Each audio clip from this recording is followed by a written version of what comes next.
hi, hello. Welcome to all the books that I read in May. It's super hot in my apartment and I've turned off my air to film this, so I'm gonna do this as quick as possible. Let's dive into it. I started school in May, and so I wanted my reading to be super light. I wanted to read books that I could fall into the story and read really easily, and I feel like I did that. Let's get into it. It was a good reading month. I am so hot. I'm gonna do this in order that I read them, just for funsies, just so we have a little bit of order and less chaos. So the first book that I finished in May is The Starless Sea by Erin Morgenstern. I loved The Night Circus, so I was really excited to read this book, and I was even more excited when I found a paperback on my US trip, because I'd only seen it in hardcover in Canada, and I love a good light paperback. Amazing writing, amazing story idea, but overall it kind of fell a little flat for me at the end. If you don't know what this book is about, it's kind of impossible to describe. We have a main character, Zachary, who discovers an underground world, a world that is filled with stories. And frankly, that is all that I can kind of explain, because it gets super complicated and convoluted, and it's rather disorienting to read. I don't think that I went into this truly understanding what I was getting into. This is an incredibly ambitious work. It is a story about stories. It is literally a story about stories. So you could imagine how disjointed you feel going into it. But the writing was so lyrical and magical, and that's what kept me going all the way through to the end. I think for me, my biggest issue was just the plot, and trying to understand the plot got very tiring towards the end. But I really enjoyed the characters. I thought that they were quite three-dimensional. I did enjoy it. I really did enjoy it, and I will continue to read anything that Morgenstern writes. The next book that I read is Glaciers by Alexis M. Smith. I picked this book up in Portland, and it's actually perfect to have purchased in Portland because it is set in the city of Portland. This is, again, another ambitious novel, but in a completely different way. It was attempting to be ambitious in its simplicity. In this book, we follow the main character, Isabel, throughout a single day in her life. She is a thrifter. She goes to work where she restores old books in the basement of a library. She pines after her co-worker, who is an ex-soldier, and we follow her story for a single day. She also recalls memories of her childhood witnessing glaciers in the Alaska landscape. It certainly is an ambitious attempt at depth, and in some ways it really does succeed in its an attempt to bring in this level of depth to simplicity of life.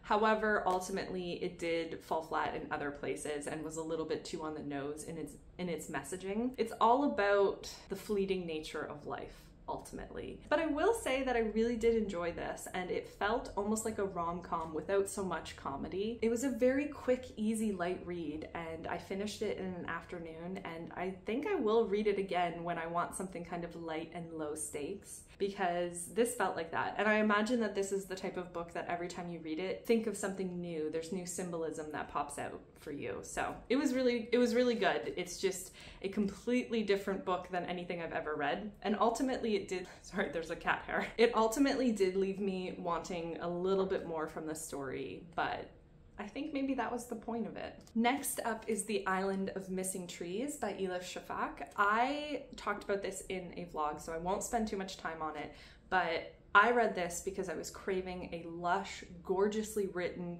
heart-wrenching story, and it delivered. It delivered in plentiful moments. This is a story set in Cyprus during the Civil War, and we have two teenagers, one is Greek and one is Turkish, and they fall in love.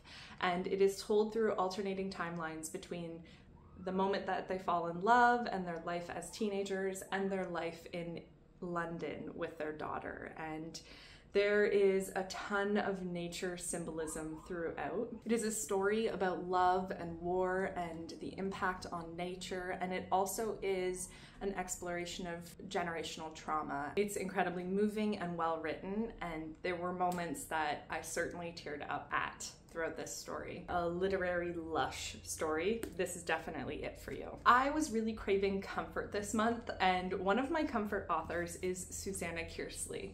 If you have not read Susanna Kearsley, she is a Canadian author who writes kind of commercial historical stories. They are very formulaic, but kind of in the best way. There's always an alternating timeline. She likes Scottish history quite a bit, so a lot of her books are focused on Scottish history. And it's always two women in different timelines that somehow have a connection that comes together in the end. Not always, but a lot of her books is set up like that. And I have read almost every single one of her books. I think I'm missing like maybe one or two, and there were a couple DNFs in there. However, this book is one of my favorite books from her, and it is a book that I turn to when I just want a light, easy to read historical fiction with a really atmospheric landscape, which this delivers. Hey buddy. So this follows an author who goes to a coastal town in Scotland to help write her book that is all about her ancestors that settled in that area.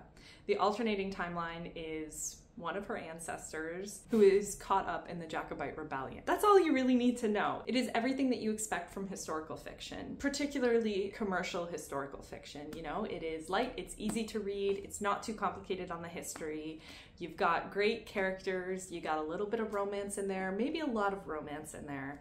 And it's just really, really comforting. And so I decided to reread this one because it'd been a very long time since I read it. So highly recommend it. I actually found Susanna Kearsley when I was in my post-Outlander book hangover, which lasted for years. And I was just trying to find all of the historical fiction. And I really like her. I really do appreciate her. Now, the next book that I read has been talked about a lot across a lot of channels of social media. And that is The Fourth Wing by Rebecca Yarros. This is a dragon story. This is a young adult for fans of Sarah J. Maas. Oh my gosh, the Sarah J. Maas vibes that this book gives are pretty high. They're pretty high up there. This is about a 20-year-old woman by the name of Violet who enters a dragon riding academy and basically goes through the trials and tribulations of trying to become a dragon rider in a very intense political world. There is romance, there's all the YA factors that you come to expect in a fantasy. And my other comfort genre is certainly YA fantasy.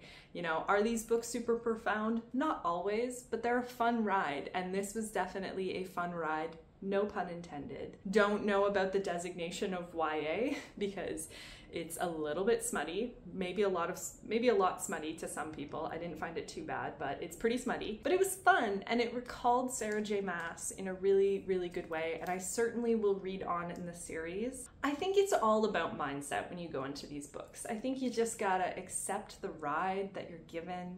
Am I itching to read the next one? Not really, but I definitely will. It's funny, YA fantasy is my comfort genre, but I've found that the last few reads have just not gripped me as much as they used to. And that doesn't mean I'm going to stop reading the genre, but I think it just means that maybe it's no longer becoming a comfort genre. Honestly, I'm such an emotional reader that whether I will like a book is so dependent on when I read it, how I'm feeling, and it often has absolutely nothing to do with the book, which is why I'm always hesitant to film these videos and talk about books, because honestly, most of the time with books, it's a me problem and it's not the book's problem. I DNF books all the time because I just don't think it's the right time for me to read them. So that's a long-winded way of saying you gotta go in with the right mindset with this book, you know? You gotta go in not being too critical and just accepting the plot as is. And I liked that the main character had chronic pain and connective tissue issues. I felt like that was really interesting and something I've never read, and I saw myself so much in a lot of her weaknesses, which was really interesting. But to be honest, I think that's about the only nice thing or really positive thing that I can say about this book, other than it gives what it promises. And if you like to read this kind of genre, you should definitely pick this up because it felt very Sarah J. Maas. And that's a great thing. Yeah, I think that's all I gotta say about it. It was good. I will read the second one for sure. I'm not as like super jazzed as I used to be when it comes to YA fantasy, and I'm not sure why, but we're embracing it. The next book was an audiobook, and so I don't have a physical copy, but I rented it through the library because I was really feeling a horror story. This one just looked so fun and like it didn't take itself too seriously, and it absolutely delivered on that front. And this was Suburban Hell by Maureen Kilmer. This book is all about a group of housewives that live in suburbia. that attract a demon, and one of them becomes possessed. And it's a very classic possession story set in suburbia. There are a lot of really funny suburban things that I didn't expect to happen, like a haunted Zumba. Is that what that's called? No, what is that called? Is it a Zumba? Okay, I'm blanking on the name and Google is not super clear, but there's a haunted robot vacuum cleaner, you know, those like little discs that float around. I don't know why I'm blanking on the name, but there is one of those that are haunted at some point. There's a whole scene, it like becomes possessed. There's a whole scene dedicated to it. So it's really funny, and I feel like Maureen, the author, really committed to the joke of suburbia, and I really appreciate that. It was fun, it was light, it was a very, very quick read. Or quick listen, I guess. I listened to it at the gym and it made my workouts go by pretty quickly. Overall, the plot was fine. It doesn't offer really anything new. I think it was maybe a little bit too long. I think it went on a little bit too long, but ultimately it was fun. The next book that I read was actually probably the biggest, most ambitious book of this month, but I'm so happy that I got through it, and that is The Unabridged Journals of Sylvia Plath. What can I say about this? I think this is officially my year of falling back in love with Sylvia Plath. I'm planning to reread a lot of her work, and I'm really glad that I read the journals. I think that you would only enjoy this if you were a deep, deep Sylvia Plath fan, because they are very dry. It inspired me to write in my journal more. It inspired me to practice writing exercises, because there are a lot of instances where Sylvia Plath does writing exercises, and I find that really inspiring. Obviously, I got a lot of quotes from it that I thought were really profound. To be honest, I'm amazed that her journals are as profound as they feel sometimes, because my journals are just not. So it was really hard not to play the comparison game. But I think that this gave me a lot of insight into one of my favorite writers in a way that I wasn't expecting. I think that what was the most, not surprising, but enlightening and enriching feeling is that I just realized that every single writer suffers from severe self-doubt and that urgency to write, and how frustrating it feels when you feel like you can't write.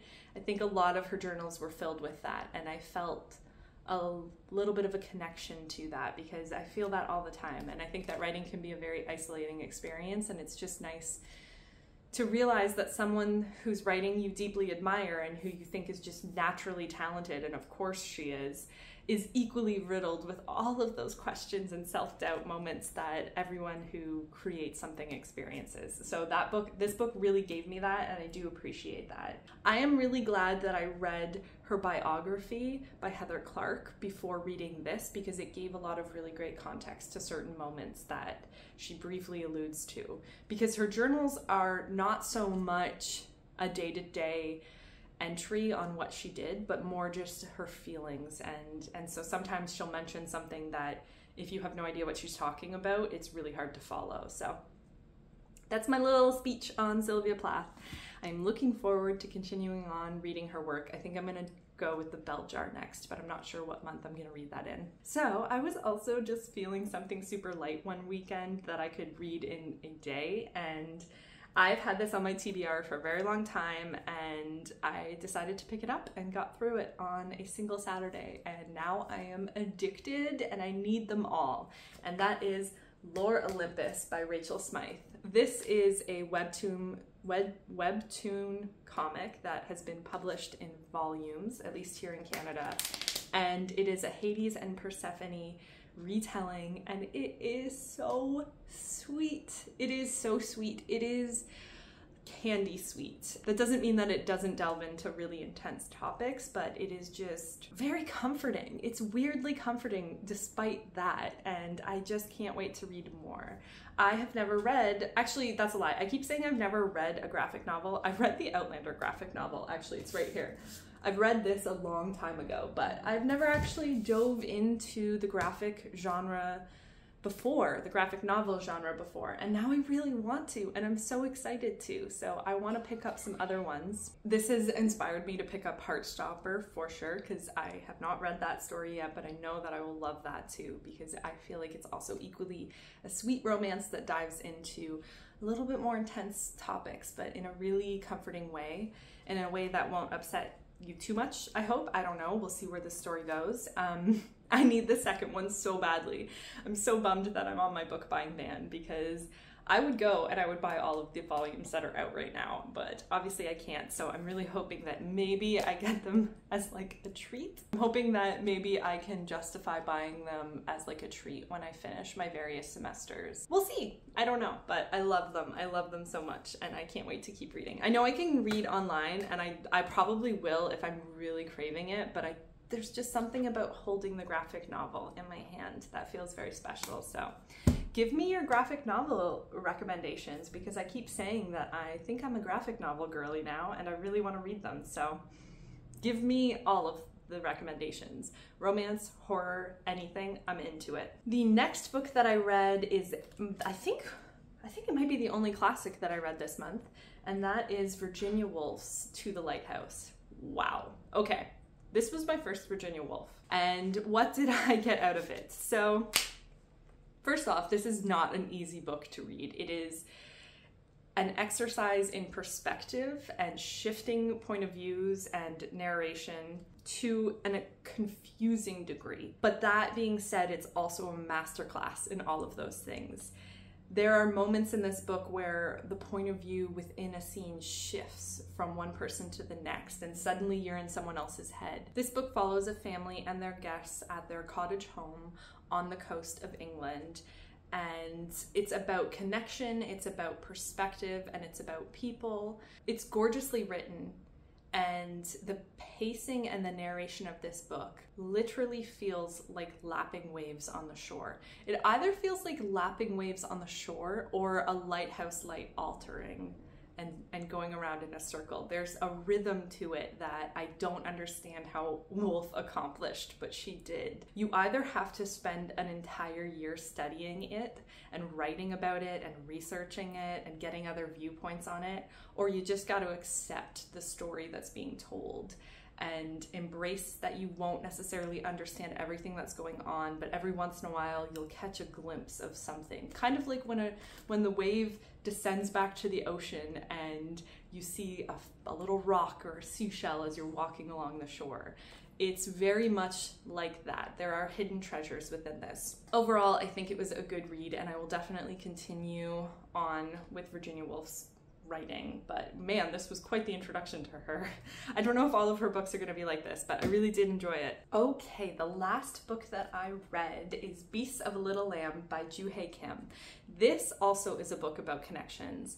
This is a historical fiction set in Korea. It starts in 1917, and I believe it goes all the way up to 1960, sorry. It is a deeply ambitious novel about the connection that is created between multiple characters and how their lives intertwine throughout their experiences. We follow Jade, who is a young woman who is sold to a courtesan house. I believe that's how you pronounce it. Courtesan house? Courtesan. My backwoods Canadian accent is showing. She is sold to a courtesan house. Courtesan house? Oh my god, I'm not going to be able to say that without overthinking it. But we follow Jade throughout her life and all of the various people that she connects with. But this book is deeply ambitious again. I feel like I read a lot of ambitious books, but the scope of it, the history that it was trying to encompass is vast and complicated. I feel like I learned so much about Korean history within these short pages that I want more from this. I want more from this historical time period, and I'm certainly going to seek out other books. This was a great introduction to Korean history. It's also a really hard read. It was a very difficult read. It's very emotional and a lot of things happen, but I'm really grateful that it gave me an introduction to Korean history. I'm definitely going to read more from this particular historical fiction genre because it was fantastic. This book will also always hold a special place in my heart because I bought it at my favorite bookstore that I've ever been to, which is the Elliott Bay Book Company in Seattle. And so that's it. Those are the books that I read, and I really enjoyed this reading month, and I have no idea what next month is gonna hold, but isn't that exciting? So thank you so much for watching, and I will see you in the next video. Cheers! I'm gonna turn back on my air because it's so hot. Hold on, you need to see my cat. Hold on.